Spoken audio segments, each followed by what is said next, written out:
Merci d'être au rendez-vous des entrepreneurs conscientes et audacieuses qui sont prêtes à prendre leur place et à contribuer pleinement. Je suis Mélanie Silla, illuminatrice de potentiel, et je suis là pour t'aider à créer un partenariat solide et puissant avec l'essence de ton entreprise pour une vie alignée, abondante et joyeuse. Aujourd'hui, j'aimerais vous parler des 5 éléments issus de la médecine traditionnelle chinoise en lien avec l'entrepreneuriat conscient. Alors, pourquoi faire un lien entre les 5 éléments et l'entrepreneuriat conscient ? Que sont les 5 éléments issus de la médecine chinoise et quels sont leurs super pouvoirs et leurs défis? Et qu'est-ce que ça représente pour nous, entrepreneurs conscientes? Ce sont les quelques questions auxquelles nous allons répondre aujourd'hui. Cet épisode est là comme une introduction à la théorie des 5 éléments issus de la médecine chinoise et le lien que je fais avec l'entrepreneuriat conscient. Dans les prochains épisodes, nous irons beaucoup plus en détail dans les différents éléments. Donc, tout d'abord, les 5 éléments issus de la médecine chinoise, ce sont le feu, la terre, le métal, l'eau et le bois. Tous ces éléments, ainsi que l'esprit, l'essence qui leur correspond, le shen pour le feu, le yi pour la terre, le po pour le métal, le je pour l'eau et le hun pour le bois. Tous ces éléments, donc, et leur essence respective, sont présentes dans absolument tout ce qui vit. À l'intérieur de nous, êtres humains, dans la nature, dans les animaux, dans tout ce qui existe, on retrouve ces 5 éléments et leurs différentes caractéristiques. En tant qu'être humain, eh bien, nous avons en plus un de ces 5 éléments qui est dominant, un élément différent pour chaque personne. Mais même si un de ces éléments est dominant, on appelle souvent ça notre constitution, eh bien chacun de ces 5 éléments sont présents à l'intérieur de nous. À chaque élément sont associés certains organes, certaines émotions aussi, et certains défis et certains super pouvoirs, pourrait-on dire, certains potentiels. Ces différents éléments sont interreliés. Le feu, par exemple, est la mère de la terre, qui est la mère du métal, qui est la mère de l'eau, qui est la mère du bois.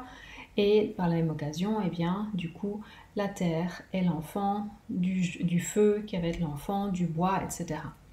Donc, c'est important de bien visualiser que ces 5 éléments existent indépendamment à l'intérieur de chaque personne, mais sont aussi reliés.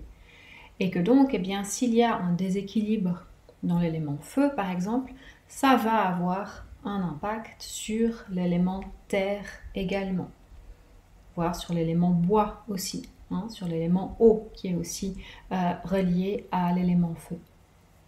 Donc, c'est vraiment à prendre en compte à la fois individuellement, et comme je disais dans des prochains épisodes, nous allons nous pencher plus précisément sur ces différents éléments, mais aussi à prendre en compte dans leur ensemble, dans l'interconnexion qui existe entre ces différents éléments.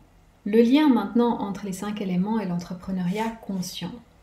Eh bien, comme je vous le disais, donc, chaque élément est porteur à la fois de ses défis propres et de ses potentiels, de ce que j'aime appeler ses super pouvoirs. En tant qu'entrepreneur et en tant qu'être humain d'une manière générale, eh bien, nous allons être influencés par les déséquilibres qui peuvent être présents dans certains de ces éléments à l'intérieur de nous.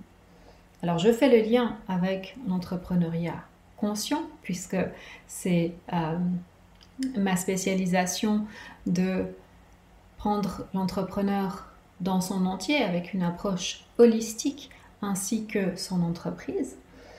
Et donc, ce qui est intéressant d'observer, c'est que, on va prendre un exemple, si l'élément terre en toi est déséquilibré, par exemple, eh bien, sur le plan physique, tu risques d'avoir des ballonnements après les repas ou de te réveiller fatigué le matin, mais aussi d'avoir de la peine à transformer tes idées en action et à manifester tes intentions. Donc là, eh bien, on voit bien le lien avec l'entrepreneuriat conscient avec ce que tu peux souhaiter créer, co-créer à travers ton entreprise et comment un déséquilibre qui peut commencer au niveau physique ou émotionnel peut également avoir une influence sur ce que tu crées ou ce que tu essayes de créer avec ton entreprise. Prenons un autre exemple. L'élément métal, par exemple. Quand lui, il est en déséquilibre, quand il a besoin d'être rééquilibré, eh bien, tu risques d'avoir, par exemple, souvent des refroidissements, d'avoir un transit irrégulier, d'avoir des problèmes de peau, de coordination, par exemple. Mais aussi, eh bien, d'avoir de la difficulté à faire confiance à ton intuition et à trouver ta place dans le monde. Donc, avec ces deux exemples, eh bien, on voit bien à quel point on est évidemment un être complexe, multidimensionnel, et pourquoi c'est vraiment important quand on se heurte à un défi dans notre vie personnelle ou dans notre vie professionnelle, qu'on aille vraiment à la racine physique, émotionnelle et énergétique, bien sûr, de la problématique, pour pouvoir vivre une transformation puissante et en profondeur. Donc, je trouve extrêmement intéressant d'avoir cette approche à travers la lentille des 5 éléments traditionnels de la médecine chinoise et de leur essence, de leur esprit, pour aller mieux comprendre ce qui se joue au niveau physique. Avec les mémoires akashiques, par exemple, on a un outil absolument magique et merveilleux pour aller voir ce qui se joue au niveau physique, mais aussi au niveau énergétique. Mais c'est intéressant aussi de revenir à notre vaisseau, au vaisseau de notre âme, à notre corps physique, et d'aller voir qu'est-ce qui se passe, quels sont les déséquilibres au niveau physique, et quelles sont aussi les émotions, les pathologies émotionnelles qui sont stagnantes ou qui sont cristallisées dans nos différents organes pour pouvoir ensuite les libérer.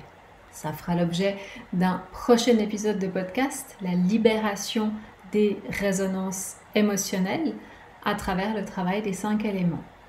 Mais j'espère avoir pu te donner déjà un aperçu finalement, tout d'abord de ces 5 éléments dont tu es constitué, et t'avoir aussi donné peut-être l'envie d'aller plus loin à la découverte de ces différents éléments, ce qu'on fera au cours des prochains épisodes de ce podcast, et de te montrer aussi le lien entre ta santé physique, ta santé émotionnelle, ta santé mentale et énergétique, et non seulement ton entreprise, mais ce que tu te permets de contribuer et de co-créer avec ton entreprise.